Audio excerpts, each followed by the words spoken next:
ino-overprescribe yung mga medisina na brand ng Belken's Pharmacy. I have here with me the list of all the Jedis and Padawans. And I also have copies of checks issued by Belken's Pharmacy to some doctors. Now, mag-deny kayo, makukulong kayo. I even have proof here coming from the Security Exchange Commission na inaamin mismo ng mga doktor na involved dito sa MLM ng Belken's Pharmacy na sila ay shareholder or stakeholder.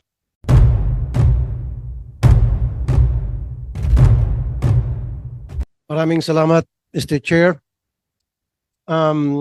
We have many topics to be discussed today, but what I would like to raise first in today's hearing is about the involvement of some doctors in the multi-level marketing scheme.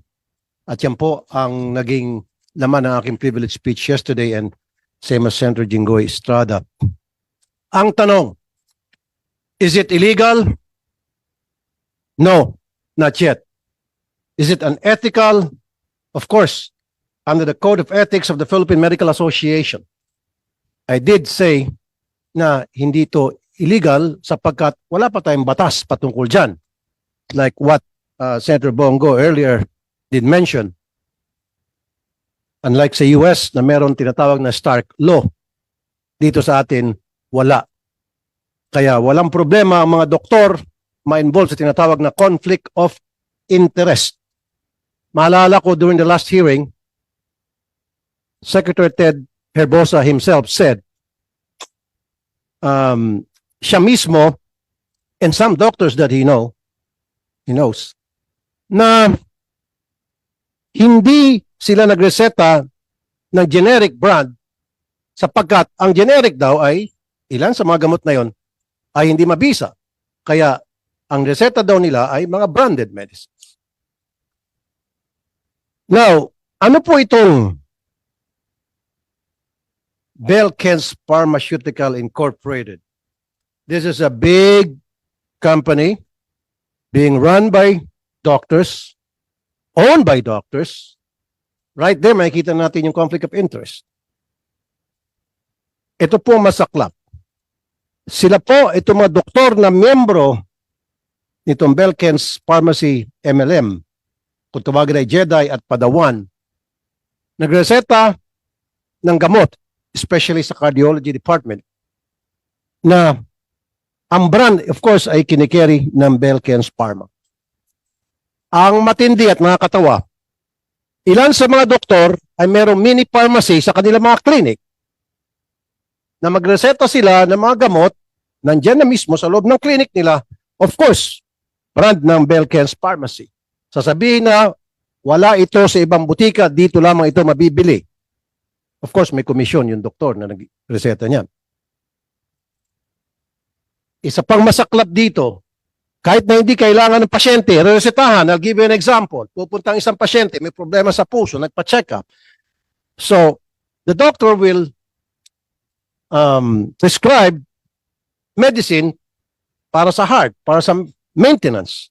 And of course, kasama doon ay magreseta siya ng mga gamot na walang kinalaman sa puso kundi mga vitamins, food supplements. Sasabihin na kailangan mo ito para tumibay ang puso mo. Pero wag ka, the patient doesn't need it. At ito pa, ino-overprescribe yung mga medisina na brand ng Belken's Pharmacy. Now, of course, ang kapalit niyan ay komisyon. I have here with me the list of all the Jedis and Padawans. Ang Jedi ay ito mga opisyal na involved dito sa MLM scheme. Ang Padawan ay yung mga downlines. And I also have copies of checks issued by Belken's Pharmacy to some doctors. Now, mag-deny kayo, makukulong kayo. Because I have proof. I even have proof here coming from the Security Exchange Commission na inaamin mismo ng mga doktor na involved dito sa MLM ng Belken's Pharmacy na sila ay shareholder or stakeholder ng Belken's Pharmacy. Kung makikita niyo po itong Zurex drug, actually hindi ito kilala compare sa ibang mga drugstore. Ano po itong Zurex drugs na pag-aari ni Dr. Vianelli F. Flores? What's wrong with a doctor owning a pharmacy? It's a legitimate business, right? Pero, kung titingnan mo, conflict of interest. Why? Kasi nga, mga membro ng MLM ng Belken's Pharmacy, tinuturo ang mga pasyente nila na pumunta sa Zurex. At sa harap mismo ng Philippine Heart Center, meron pong Zurex drugs. Pila-pila mga pasyente dyan. Pero hindi lang po Zurex ang nagkikerry ng mga gamot ng Belken's. Mercury Drugstore and even Watson. Of course, walang kinalaman po ang Mercury at saka Watson. These two drug stores, drug companies, walang kasalanan. Pero, kinikerry nila po itong Belken's Pharmacy Incorporated na drugs. Now, sa Zurex Drugstore, 70% na mga gamot dito ay Belken's. Sana magad. 70%. 30% kung ano-ano na lamang na brand. Nasabi nga kanina Senator Bongo na hindi na patient care o yung kalusugan ng pasyente ang tinatrabaho ng mga doktor na miyembro nitong MLM, kundi yung pagninegosyo sa ngalan ng salapi. Sabi pa nga dun sa jeep nung ako pinag-aaral pa, kasi kay God knows who does not pay. Lumilitaw na maraming hudas sa medical profession. Although, hindi naman lahat. Marami pa rin mga bait. I know a lot of doctors, in fact, sila pa mismo ang lumalapit sa akin para magsumbong. Para isiwalat ang mga kalokohan nangyari sa medical field, medical community, because gusto nila malinis yung kanilang hanay. And I admire and salute those doctors. Right now, nakikinig at nanonood sila. Kilala nyo kung sino kayo at sumasaludo po ako sa inyo.